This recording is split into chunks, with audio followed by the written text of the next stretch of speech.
real quick, can we stop normalizing situationships, hookup culture, friends with benefits, having the benefits of a relationship and not being committed to one person? When did this all become so normal? Why is it not normal anymore to want to be in a relationship or to want to be married? I'm not saying I want to be married again. I don't know. But I do know that I want to spend my life with somebody. That is not going to happen.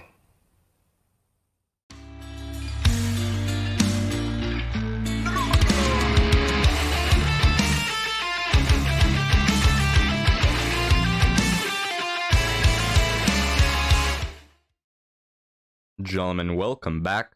What is the first thing that you think of when you listen to this woman and you see her age, right?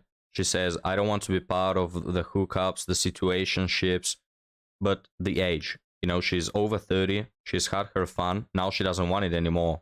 She wants the universe to suit her needs.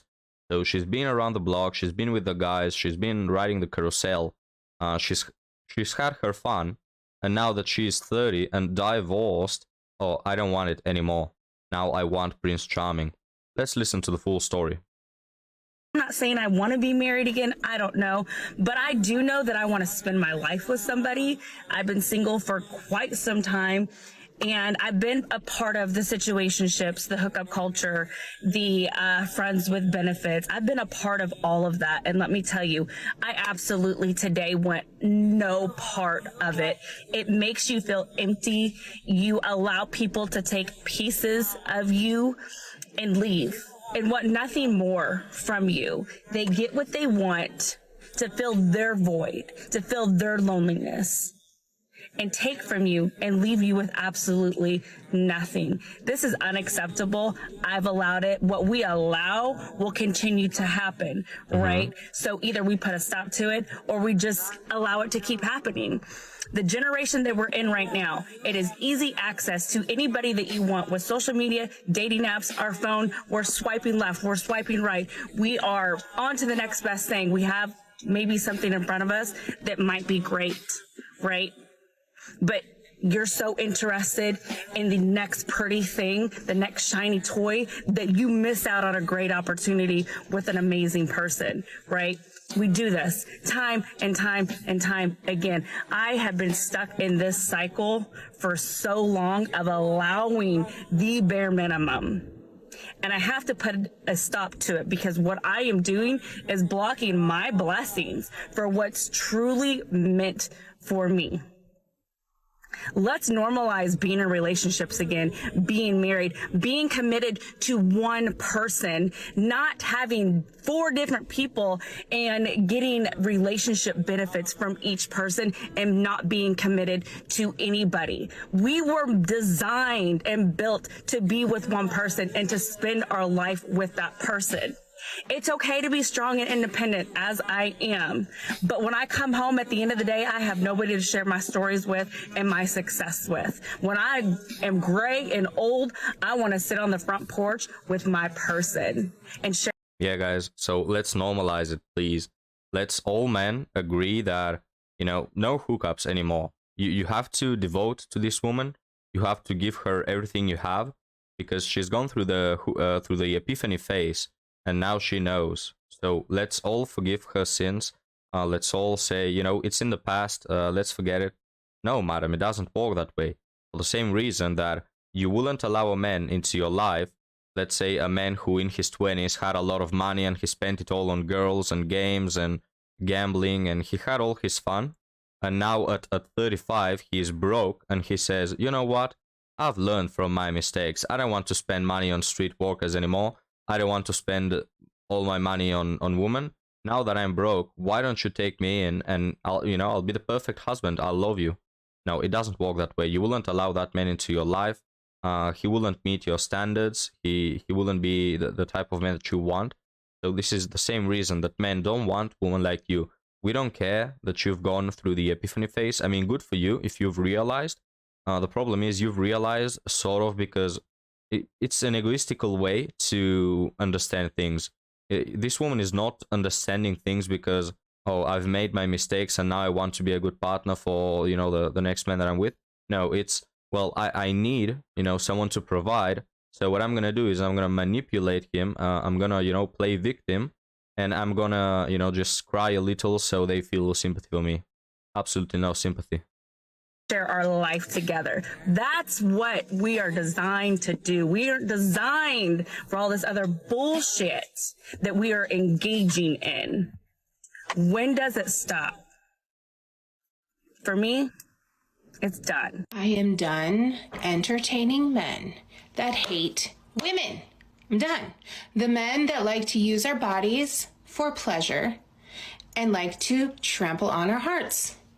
The ones that say, be my peace and come and disrupt mine.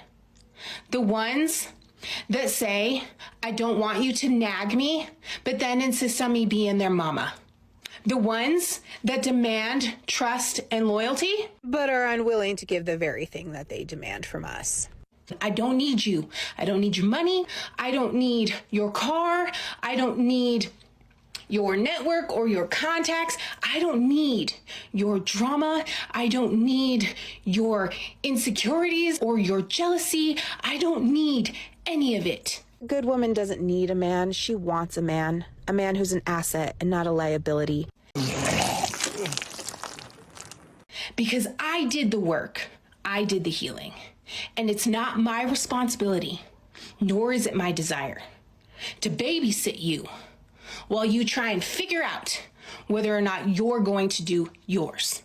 Come healed and whole and respectful, honoring a woman's heart, or not at all. We're done. We're done accepting the bare minimum. We're done asking you to love us, and we're done explaining why. All right. Now, guys, the similarities between this woman and the previous woman we just covered is that they both are dating after divorce, right? This is the theme of the episode today. And it's always funny, man, when women give you this whole story of, I've learned, I'm not taking any more, you know, bad men into my life. Now I am a good citizen, I am a good Christian, or I'm a good woman, I am a good wife. And, you know that they're, you know, divorced. And it's like, man, so you had your chance to apply all these whimsical sentences, all these philosophical, you know, clearness of your mind. You could apply that to your marriage, but you still got divorced, you know?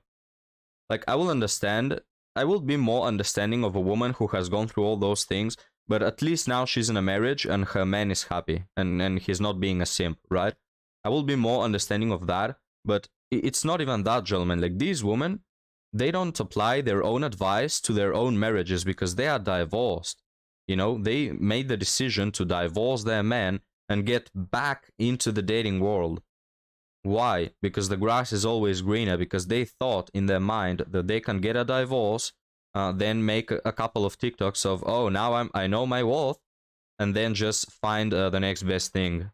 And now they couldn't. You know, they tried to get 2 chairs, now they are left sitting on the ground. No sympathy for you, madam. We should be treated better. The information I'm about to share in this video is strictly market research. It is not meant to sway you in any way, shape, or form. Dating the youngest person in the family or the baby of a sibling group. Every single time y'all go to any type of family gathering, somebody, maybe 2 or 3 people, are going to refer to this person as the baby. I mean, this motherfucker is 40 years old and they still a baby? They are extremely indecisive.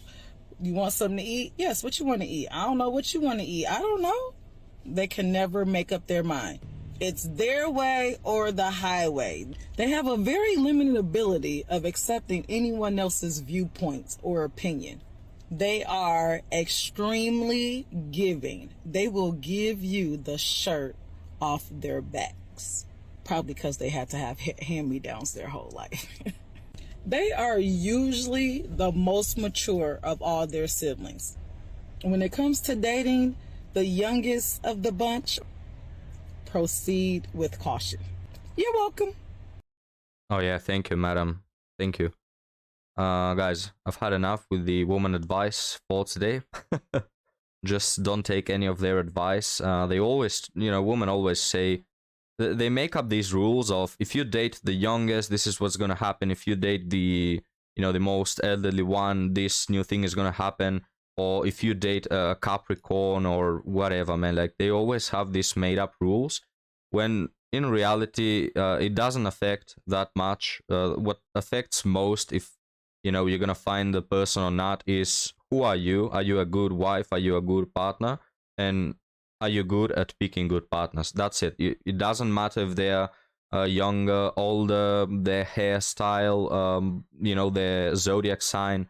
None of that matters that much. It's more about, are you a good person or not? But well, of course, these women, they're not good persons. They don't know how to keep a man.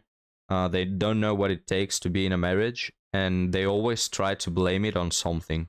They always invent the next thing to blame it on. So, gentlemen, thank you for watching. Leave me your thoughts down in the comments, and I'll be happy to see you next time. Have a good one.